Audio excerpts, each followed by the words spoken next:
Hello, so I am here today to give a little book review slash essay review slash podcast review in relation to last week's topic, which was discussing art and the internet, which is a topic that I'm really interested in. As a contemporary art student, it's something that I've been exploring a lot in my own practice in relation to materiality and the digital sublime. And when Jen Clark introduced Hito Steryl's essay from the eFlux website, which is Too Much World, Is the Internet Dead? I had a read at it and it was quite influential to me. I ended up doing some annotation, which I like to do anyway, but obviously that was part of this week's seminar task, so I provided that in my portfolio. But yeah, I had read the whole essay and found it to be quite interesting. It's also part of her book, which I have also went and bought myself, which is her book, Duty Free Art in the Age of Planetary Civil War.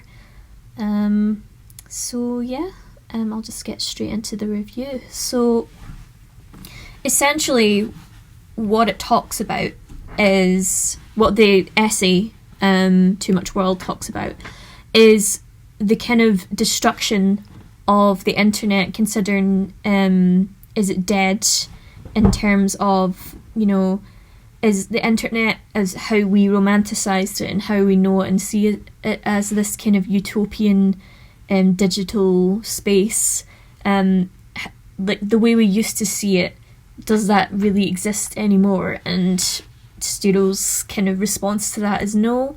The kind of golden age was probably like the last year of the golden age for the internet was probably around 2007, 2008, and then things started to kind of go downhill from there. So she also likes to compare this kind of medium of the internet to cinema, and she talks about the death of cinema as a medium, and how the basically how we used cinema to kind of promote things in the material world, such as, advertisement and propaganda and things like that. As soon as it is used for these purposes, that is when the medium itself kind of goes into decay. And the same can be said for the internet as well. So these kind of once influential mediums, as Marshall McLuhan would have called them, they kind of just go into decline and die. And she uses a lot of metaphors for that, for the internet, talking about how it's committed suicide, and gives a lot of quite creative ways of how someone just came in with an AK-47 and just annihilated it, which is quite interesting. So in terms of considering the reason why the internet is dead in this sense, we have to consider, Steryl says we have to consider the fact that it has been kind of this kind of capitalist intention, use for advertisement and a means of surveillance and voyeurism.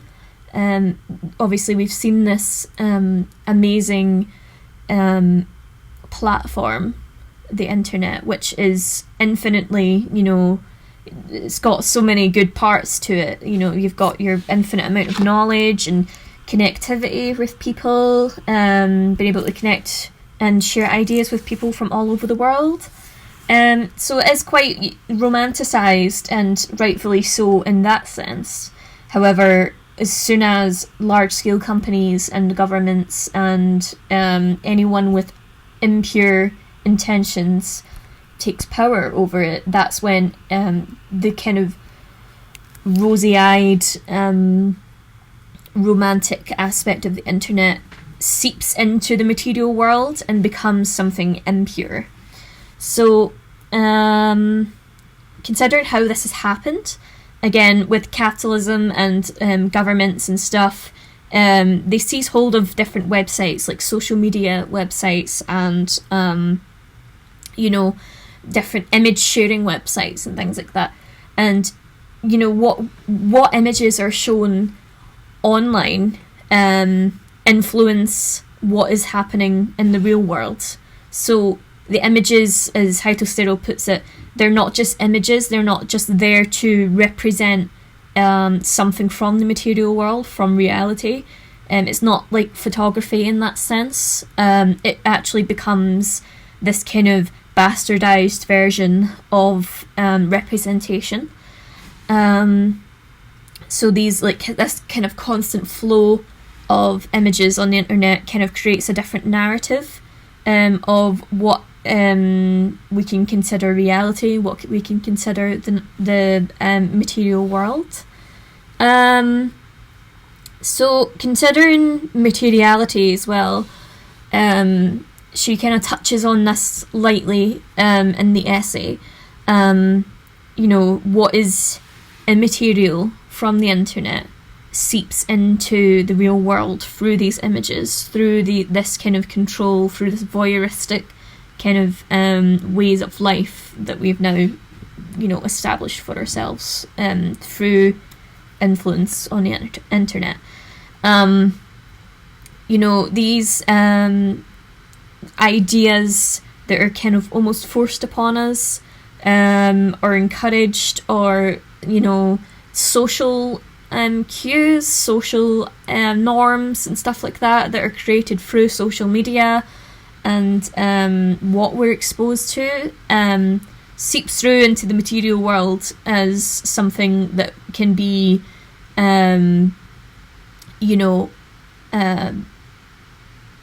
profited from. So she talks about how things from the internet manifest in botched plastic surgeries, dangerous meetups, amongst other good things and other bad things that the internet can provide for us. But basically it's not the same way as it used to be in this kind of golden age after the kind of capitalist regime has managed to get a hold of it.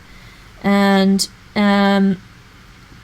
also it kind of reminded me of taking materiality into mind with it. So there was a podcast by the BBC which was dedicated to technology and the digital space, and it's a podcast known as The Digital Sublime, and it basically the producers of it talk about the materiality of the internet and how it's not just this kind of force, this kind of magical invisible force that is just dominating our lives kind of thing. They talk about what the internet smells like, which is really interesting. Within these data buildings and stuff, the writers go about inside these data buildings, and this is where all the information is held. This is where the signals are all sent outwards to people's homes and people's phones, and it smells like burnt toast, apparently. So yeah, the internet smells like burnt toast. And this kind of brings a couple of things into perspective in terms of, the kind of power that it has over humanity as a whole, and just how physical it is and how well hidden it seems to be. They talk about how these data buildings exist, but they do just look like office buildings, essentially. In the same podcast, they talk about how, out in open sea, you'll get these little towboats which hold these generators for Wi-Fi.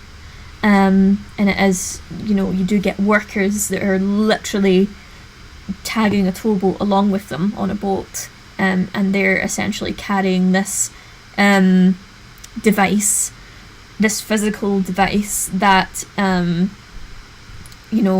gives off this massive amount of influence, these constant flow of images, this constant flow of information, of profit, and something used to be voyeuristic by large-scale companies. So it's not to say that I don't think what she's trying to say is, the internet is bad and, we have to go back to primitive ways. I don't think that's what the essay is talking about. I think the essay discusses more of the way that this medium has changed, that at the end of the day it is just a medium. Looking at Marshall McLuhan again, the medium is the message. So this medium is kind of all-encompassing. It's not something that people go to a certain place to experience, like a cinema, like the way you would see with movies. It's not like, art and like the fine art sense of going to a museum and looking at a painting.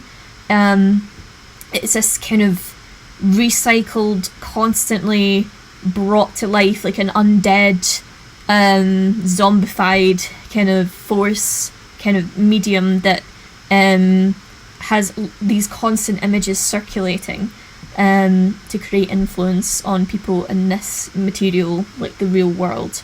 And it is a lot more material than we actually think it is. So yeah, this was a really long review, but it's this topic that I'm really interested in. I really enjoyed the essay, and I think I will definitely be looking into this topic a lot further. Okay, bye.